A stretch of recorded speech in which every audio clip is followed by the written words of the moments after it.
오늘의 핵심은 주식과 관련된 소득이 이런 기준에 어떻게 적용되는지로 보시면 될 것 같아요.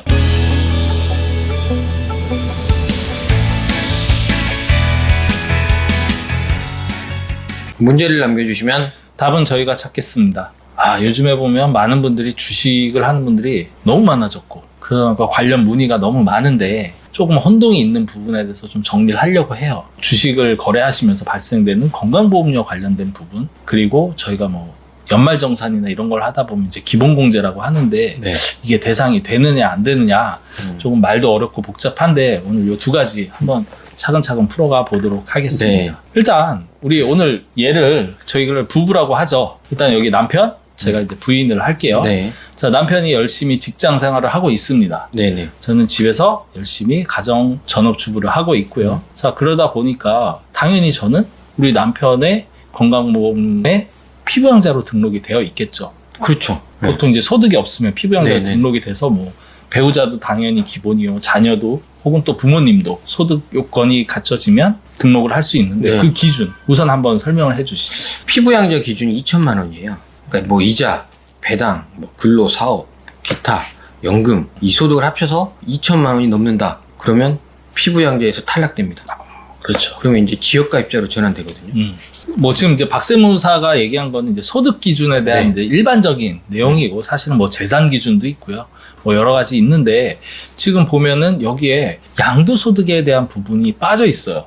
그렇죠. 양도소득은 계속적으로 발생하는 소득이 아니기 때문에 일시소득이기 때문에 그렇죠. 뭐 예를 들어서 제가 부인인데 제가 사실은 조그만 산 걸 하나 갖고 있는데 뭐 1억에 사가지고 이번에 1억 5천에 팔아서 5천만 원이라는 소득을 얻었지만 그 아까 말씀드린 2천만 원이라는 기준에는 적용이 되지는 않는 거죠. 일단 단적인 사례로 이해하시고 실질적으로는 이제 뭐 재산 기준 이런 걸 통해서 피부양자 등록 기준을 차지하지만 오늘의 핵심은 주식과 관련된 소득이 이런 기준에 어떻게 적용되는지로 보시면 될 것 같아요. 자, 일단 그래서 저는 이제 피부양자로 계속해서 건보료를 내고 있었는데 우리 남편이 열심히 벌어다 준 소득으로 제가 주식 투자를 했어요. 그래가지고 잘했네요. 1,000만 원을 잘 모아서 투자를 해가지고 1,300만 원에 판 거예요. 그래가지고 300만 원이라는 소득을 얻었어요. 아까 얘기했지만 이런 양도소득은 피부양자 기준에 전혀 문제가 없죠. 그랬는데 우리 남편이 연말정산하면서 당신 기본공제 못 받았어 하면서 얘기를 하는데 이건 또 뭔 소리지? 하는 분들이 있으실 텐데 그게 이제 약간 오해가 있으신 게 있어요. 건강보험료 피부양자라는 표현과 연말정산의 기본공제가 같은 건지 아시는 분이 있어요. 어쨌든 딸려 있는 거니까. 근데 이게 다릅니다. 지역가입자로 바뀌냐 안 바뀌냐의 그 피부양자 기준은 2천만 원인 거고 그 연말정산할 때 배우자 공제나 이런 인적 공제, 기본 공제는 100만 원이에요.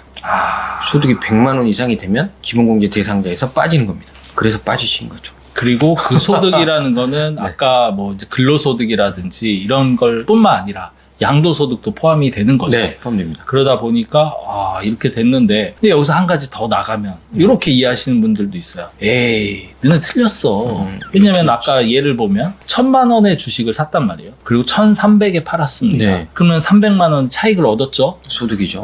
그런데 250만 원 기본 공제라는 게 있어. 주식을 거래하다 보면 기본적으로 250만 원 공제해줘. 그럼 남는 건 50이잖아. 자, 이제 복잡은 하지만 50이기 때문에 100 안 넘어. 그러니까 나는 당연히 연말정산 대상으로 기본공제가 된다. 이렇게 표현하신 분도 있는데. 아닙니다. 기본공제 적용 전으로 보는 거예요. 그렇죠. 그게 중요합니다. 그렇기 때문에 기본공제를 별도로 계산하는 게 아니고 그냥 양도 차익으로 계산하셔라. 이게 국내 주식에서는 잘 발생 안 해요.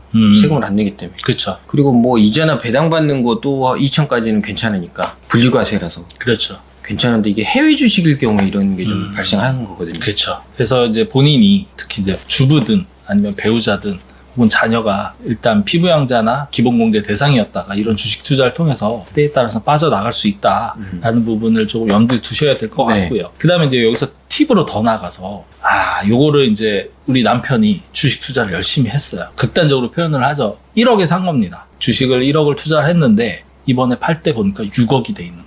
그럼 양도 차익이 5억이에요. 근데 이제 국내 주식이면 뭐 세금을 안 낼 수도 있겠지만 해외 주식이다 보니까 이제 세금을 많이 내는 고민이 생긴 거예요. 그래서 이걸 어떻게 할까 이제 상담을 오신 거죠. 그래가지고 6억이잖아요. 그걸 배우자에게 증여를 해라. 증여를 해라. 그럼 나는 취득가가 6억이 되고.